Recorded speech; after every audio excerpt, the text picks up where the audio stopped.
Hey guys! Long story short, first episode of the new year, we have our dearest friend Hollis, who is going to tell us his journey on how he beat COVID! Hollis, welcome. Thank you for blessing us. We are blessed to have you here, healthy, well. Please tell us, how the heck did you get COVID? It was a lot of things. I kind of know the exact moment I got it, if that sounds weird or not, but my mom had it and my stepdad had it, and I isolated myself from them, and my mom asked me to bring her ginger one day. And instead of leaving it at the door, I went inside. And you go inside, you bring the ginger, then it's, oh, can you grab me that? And can you do this? And and I was just in that house too long with two very sick people. So after that, I started to experience flu-like symptoms, and because of my experience with my mom and my mom's husband, and seeing how they fared with it, and they didn't have to be hospitalized, they just drank a lot of fluids and basically treated it like a flu. You know what I'm saying? I thought I would follow suit, so that's what I did. And after that, one of my nurse friends, she was like, you know what, you don't sound too good, and I think you should just come here and she was like, come stay with me, and let's get this under control, because I don't cook, and I don't do stuff like that, so I'm not making soup, I'm just pounding Gatorade and trying to man it out. Yeah, exactly. Right. So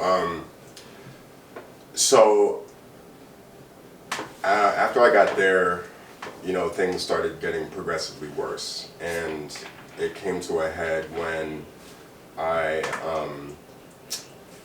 I would literally walk maybe 5 or 6 feet, to the refrigerator, say, right? And I would start sweating profusely, but beyond, it was a reaction that I'd never seen my body have to anything. And I've been sick before. I had pneumonia in high school, so I think I'm pretty in tune with what's going on, and that's just something that I never experienced before. And then when I would lay back down, I would be freezing cold in a matter of a minute. So I'm like, all right, this is bad, and what the last straw was, I couldn't hold food down, at all. I threw up maybe 6 times over the course of 8 hours. Anytime I tried to, but I was trying to eat because I felt weak, but it was just, so at that point, and we're guys, that masculine BS, what I'm saying? You're not trying to go to the doctor, you're not trying to go to the hospital, you know what I'm saying? Yeah, I'm good, all I'm gonna do is this. Right, and you're not trying to admit how bad things really are, So, and my mom is been on my line tripping, yo, you need to go to the hospital. You know what I'm saying? Bro, you ain't enough lemon juice in the fridge. Yeah, right, exactly, right? So, it was 4 o'clock in the morning. I had just thrown up again, and I was laying in literally a puddle of sweat. And I texted my mom. I was like, you need to come to this dress as soon as you wake up and come get me, because something's wrong. And she was there at maybe 6:45. She had to come and walk me out. I had no energy whatsoever. And then so she was like, we're going to Overlook. Overlook is one of the better hospitals in the area. Consummate professionals. They don't play any games there. And my dad had was hospitalized there, and they treated him very well, and it's just a dependable service. So we went there. That's where we had our little angel. Yeah, Right. it's a good hospital. Yeah. So we went there, and I didn't have underwear on. Like, I just had my tracksuit on with a jacket. At that moment, you're just like, I just need help. I don't care. You know, like, I've already felt the worst. right. Yeah. So, you know, it was just a matter of getting me there. Like, I literally didn't have the energy to put on underwear. Like, that's how bad it was, you know? Housing now. Right. So I get there, and it's cold. It's super cold. It was windy that day. It was cold, and probably because I was sick, I Already. felt It's even more cold. Yeah. And then, you know, they had you in they put you in a tent, and you're waiting there to, you know, for them to, you know, see whether or not, you know, you're going to get admitted and whatever the case is. So they put you in this tent, and then there's another area, and this is all outside of the hospital. Like, so this is literally physically outside of the hospital. So then they take your vitals and everything like that. And, you know, before we even got to that point, I was like, Ma, just take me home. Let's come back tomorrow. I don't have any underwear on. Like, I'm cold. She's like, nah, go wait in the car. I'll wait here. Like, you know, forget the protocol. Just go wait in the car. Like, I'll come get you. So I was waiting in the car. Eventually she came and got me, and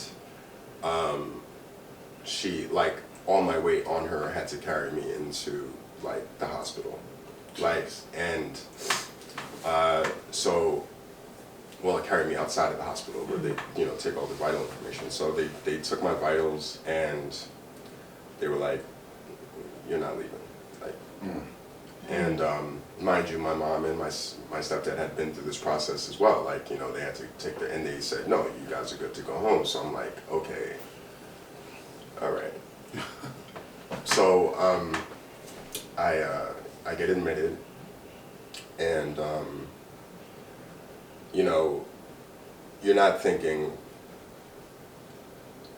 you're not gonna see your family for 20 That's what I was days. gonna ask you. know Like, I'm what are you thinking at that moment? Like, this is really, like, did it, you start believing what you were hearing? Like, you know how they were like, people were scared when they were talking about COVID, period. It's like, you're scared. Are you gonna die? Like, what are you Of course. thinking? Of course, like, I mean, and again, like, you know, I'm still not, my thoughts aren't that dramatic yet because I haven't seen any test results. Like, You don't know. You know, like, you Yeah. know, so I'm just thinking, like, okay, you know, they're gonna admit me, you know, figure it out, and I'll be out of here, like, you know, whatever. They're probably just trying to make sure, or whatever the case is. So I'm in the emergency room, and, you know, they start, you know, hook me up to stuff, and start drawing blood and all this stuff, and I'm there for a while, and by this point my mom had left and come back with underwear, with 2 pairs of underwear, like 2 pairs of underwear, like a t-shirt and like some socks or something like that. Because again, like, how long do you need clothes for? You know what I'm saying?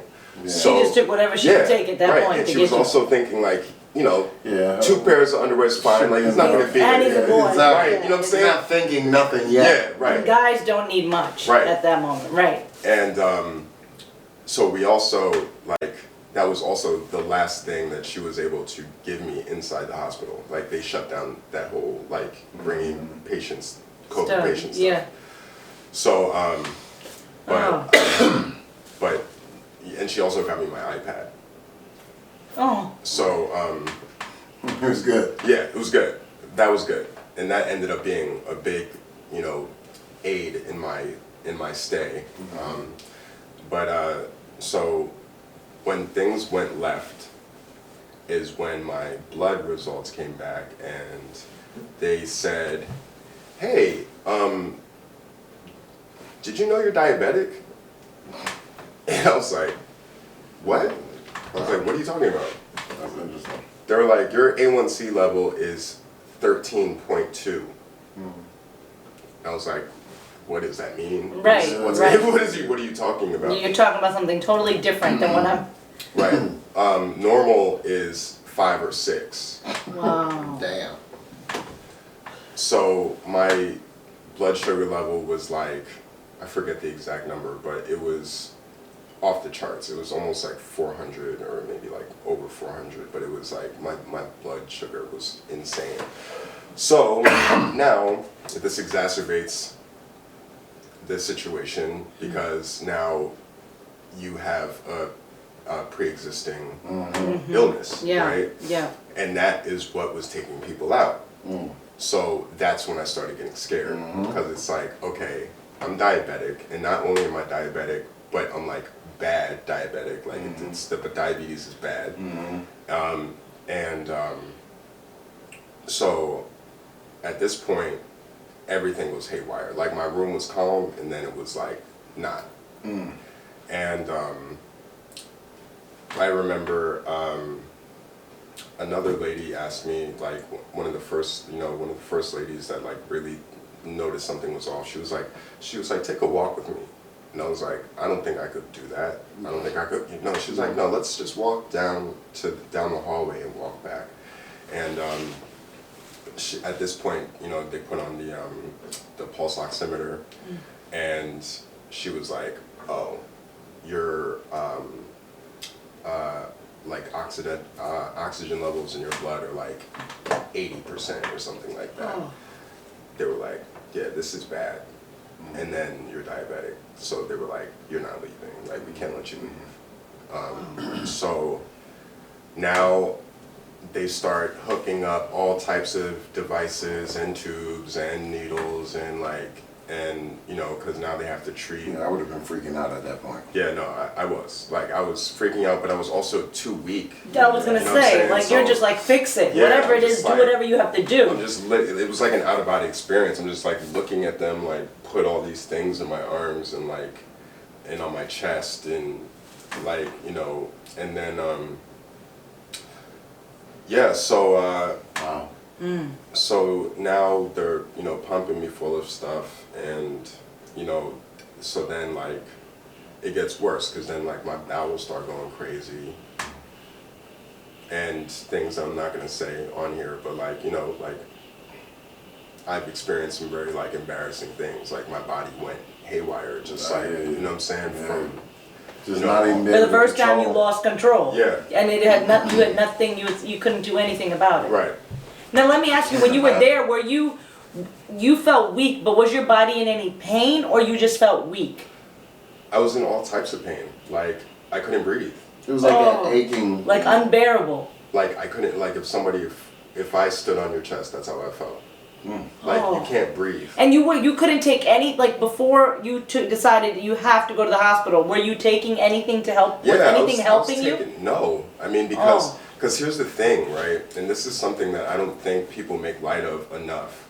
It's a respiratory thing. Yeah. Like the flu-like symptoms and everything that subsided within the first few days of me being in the hospital. They give you whatever they gave you, right? Helped you, yeah. But your lungs and the lung damage, that's the issue. And that's why I try to make it a point to tell everyone it's not good enough to have a thermometer. Every household should have a pulse oximeter, because if you have a fever and you check your pulse ox and your percentage is low, like in the low 90s, the likelihood of you having COVID is high, and that's the other indicator. And they're on Amazon for $20, and I don't know why the government Nobody or Dr. thinks of these Fauci things or until like I don't know something. why. That was like the most significant instrument during my whole stay was the pulse ox. wow. Get yourself a pulse ox. Yeah, get yourself a That's pulse funny ox. You're how buying everything most else on key thing Amazon. You're not telling me Yeah, about. and I'm not gonna even get into how I feel about that, but it's ironic that the new Apple Watch has a pulse oximeter on it, and they weren't anyway. I'm not gonna. Yeah. But anyway, so right. So That's deep, my brother. so they bring me to my room, and that's when the recovery process started, and How long did it take? I was in there for 18 days. Wow. And I was on oxygen for 3 or 4 weeks after I left the hospital. How long did it take for you to start eating and feeling at least that bit of normal? I started eating maybe like 3 days in, 3 or 4 days in, like really eating. Did you lose your taste and smell? Yes, that is true. How long did that last? For a while. Oh.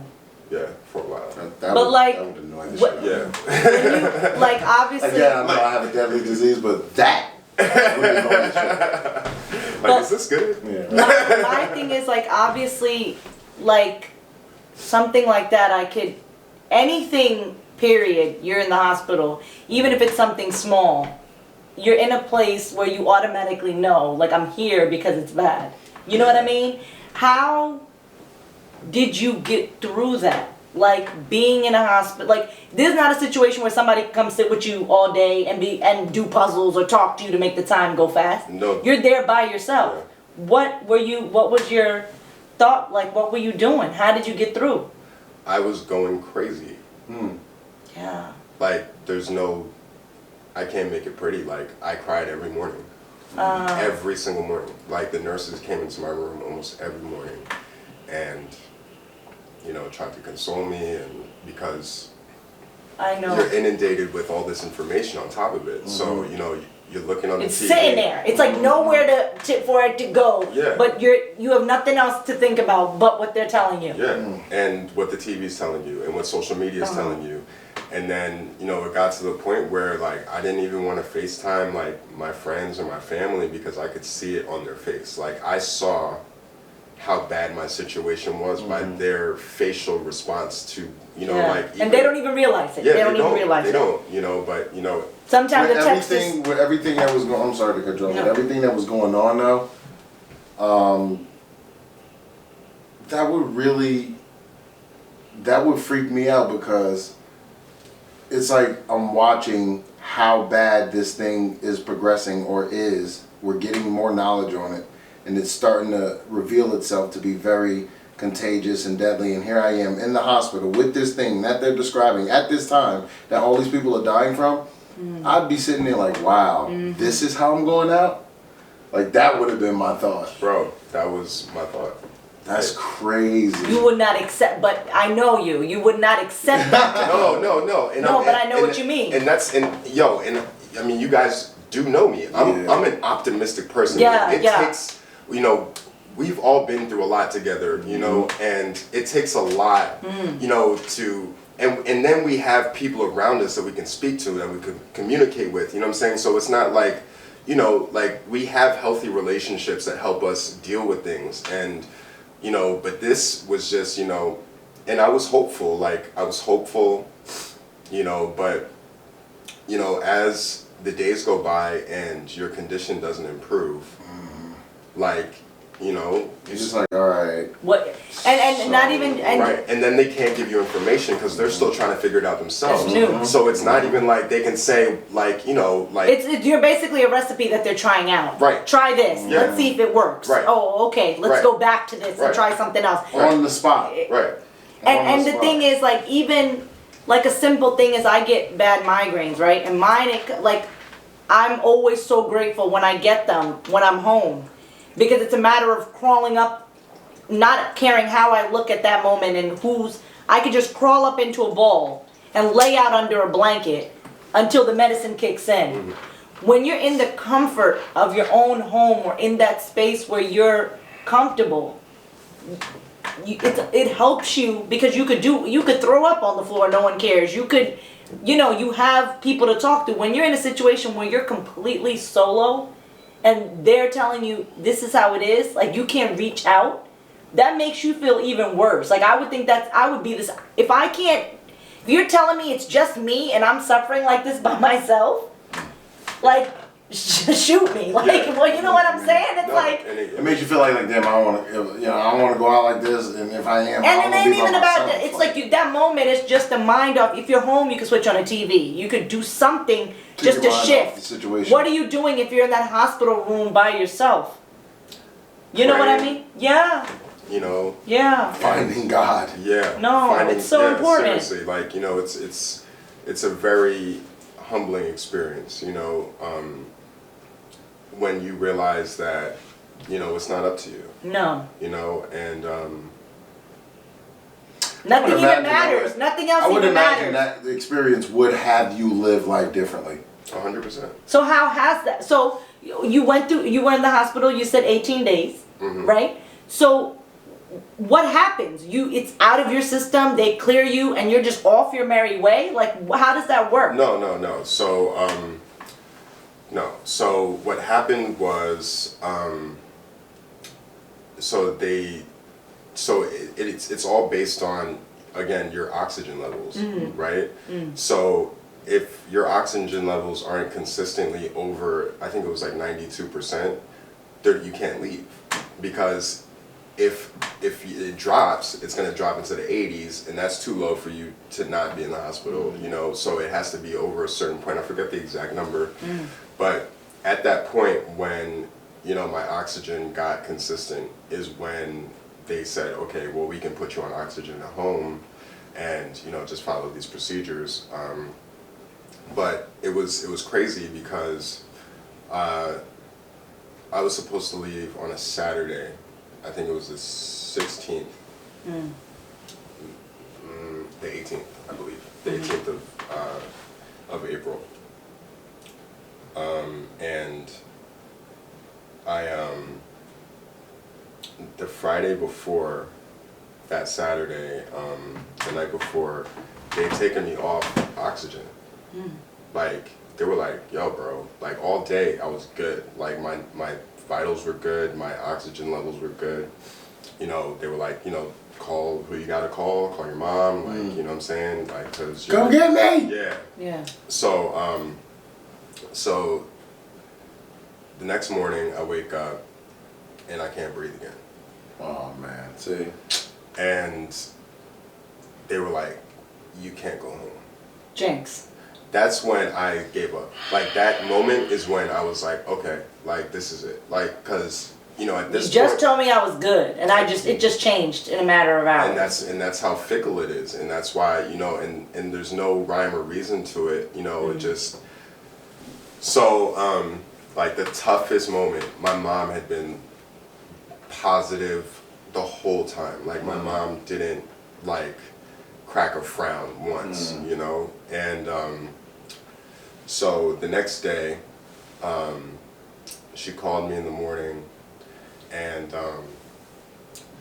it hit her, like, and that's when, you know, she started crying. Oh.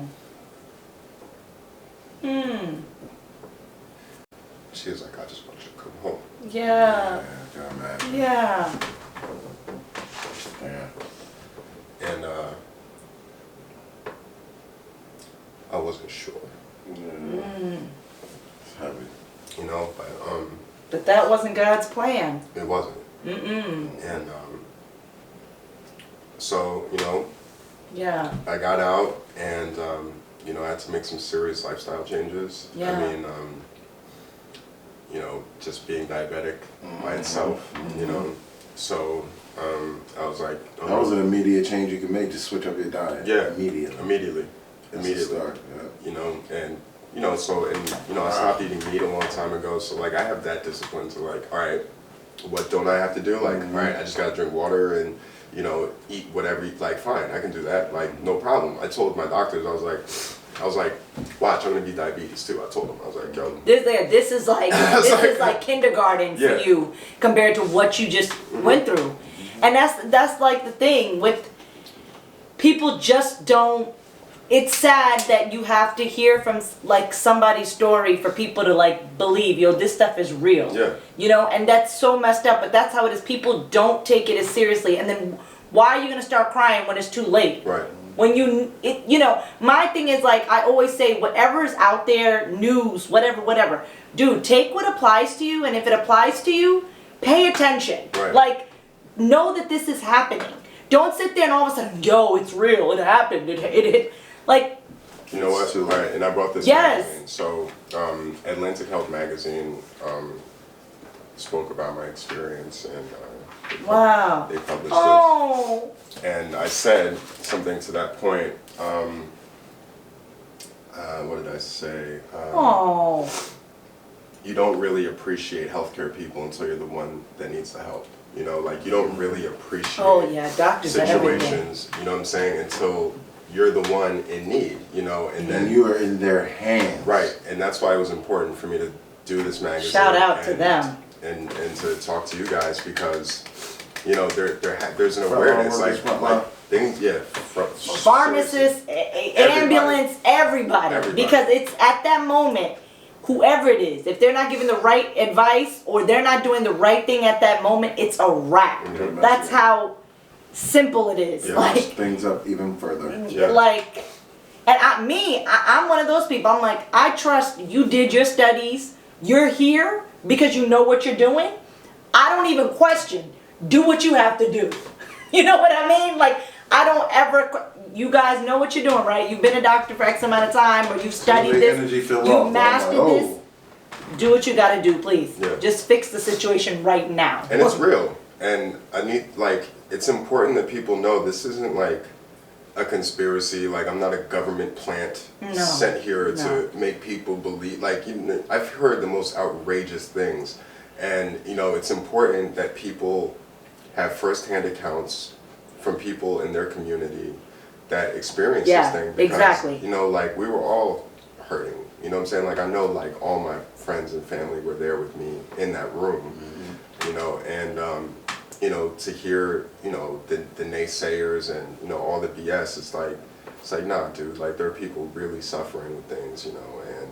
it's real, so all you people out here walking around without a mask, I don't want to wear a mask, you sound crazy. Because you're endangering not only yourself, but other people. Because you could be that person that has no symptoms, and now you out here sneezing, coughing all in people's face, doing all types of wildness. So the number one thing it should teach you is be mindful. I was just about be to say, mindful of what's going on. Be mindful of life right now in its current situation. Yeah. That's all I want to say. Because I personally feel like sometimes, like people, I always feel like people are out here doing way too much. Regardless of what it is, doing too much. Take a step back and realize what's going on around you. Yeah. Humble yourself. And it's not political. No. It's not political. It's just being a good person. Right. Like Florida's lit right now. Like Florida is lit like it's January 1st, 2020, when we're not as, you know, misconstrued as they are right now. And that's crazy because there's people that literally came from other states and places in America to go to Florida at this specific location.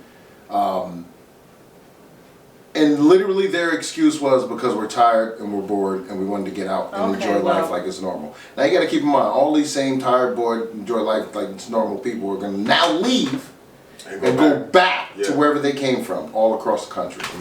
And this is why people, why can't we beat this thing? All I have to say is our first. It's happening all over. All I have to say is our first episode of Long Story Short for 2021. It is not to bring sadness. It is to bring awareness and gratitude. Yeah, this is a victim that story. our friend, our closest friend for 15 plus something years is here to tell you he beat it. He's blessed. It's real. He's here to tell you, be mindful, listen, pay attention, and take care of yourself and others. And buy a pulse oximeter. And buy that. I mean, if I have to dumb it down and put the link in the description of a one that Hollis recommends, I will do it. But I'm so glad he was here. I'm gonna put his handle. If there's people out there that's going through this, beat this, know somebody that went through it, whatever it is, if you want to talk to this brother just to get some insight, talk to him. He's deep, okay? New dude, he's new. I know you see him on my feed, he's new, okay? He's new and he's living, and we're just grateful to have him in our life. So thanks, guys. All right. Peace. Peace.